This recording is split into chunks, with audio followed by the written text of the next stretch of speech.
Welcome back to the channel. This is Dr. Rocks with Pounding Rocks Truck Shop. I know I start every video pretty much the same. I don't know. Found out something interesting about this truck that's not really impressing me that much.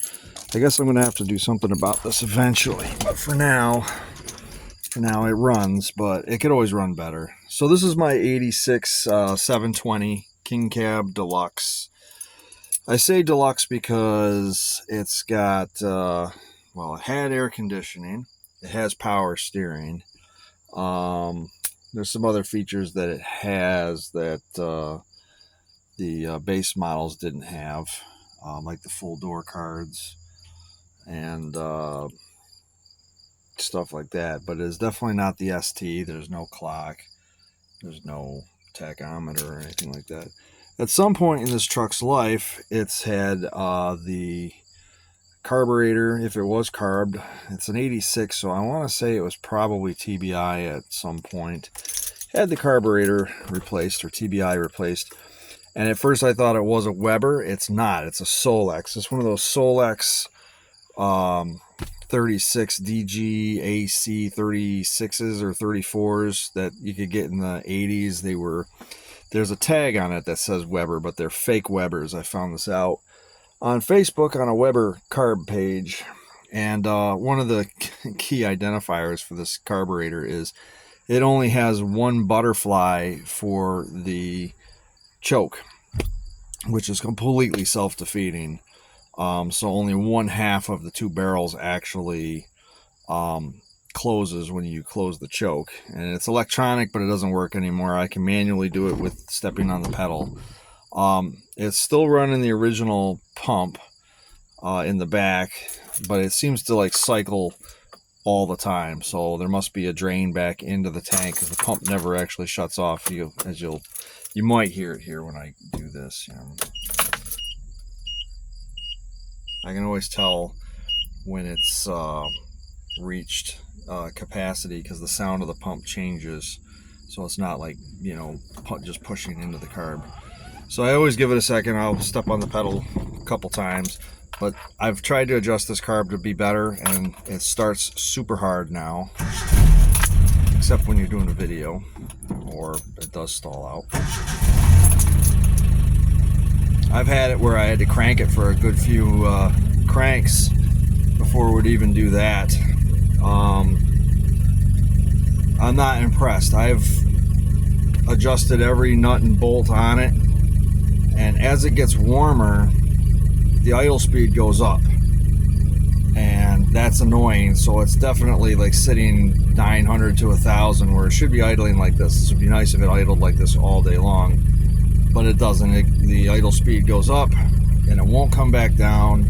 If I push on the throttle a little bit on the actual carb, it will go down a little bit, but it'll spring right back up. As you can see, you can hear it wants to jump up a little bit. It idles smooth. It just idles high. And then the other thing that it likes to do is, like, after a good drive, if it's been sitting idling for a minute, like say I got to open the fence and drive it behind the house and open and close the fence, when I go to shut it off, it diesels.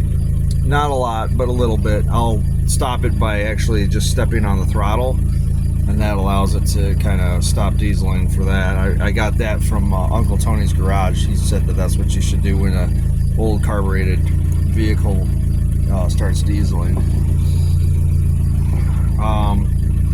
I guess at some point I'm going to have to replace this carburetor. I am pretty sure I don't care for it, and I am not going to rebuild it. I'm not going to go look for parts for it or anything like that. I'm just going to replace it with something better, something that actually has two butterflies for the choke, because I think that's completely stupid that it would only do one. But then again, this is cheap Chinese garbage, and garbage from the 80s, and it does leak. It actually seeps quite a lot, not dripping or anything like that, but it's definitely very wet when it's around. So maybe next year, not this year. I don't want to down this truck right now. I'll survive. You can hear the idle is coming up.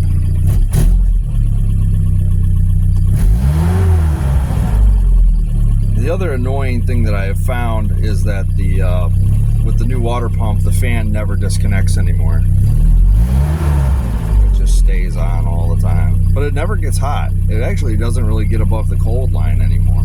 I've seen it a couple times, but it never really does it. So all I'm doing today is I'm not driving it. I'm just taking it to back it up because I want to get it out of the way of the green truck. I'm going to take the green truck to work tomorrow. So I painted the hood, although the hood doesn't match. But I think that there is a color that Rust-Oleum makes that I can get that will allow me to color match it and everything like that. But yeah. So yeah, it sucks. We're getting closer to the end of the season here.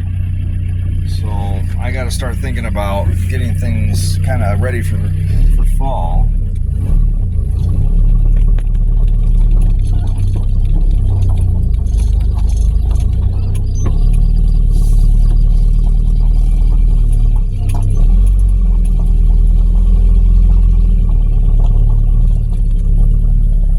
See, I got crew cab 370Z there.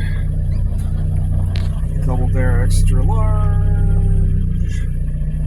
So we're just gonna back this up against the house, or the front of the house here. Just leave it here for right now.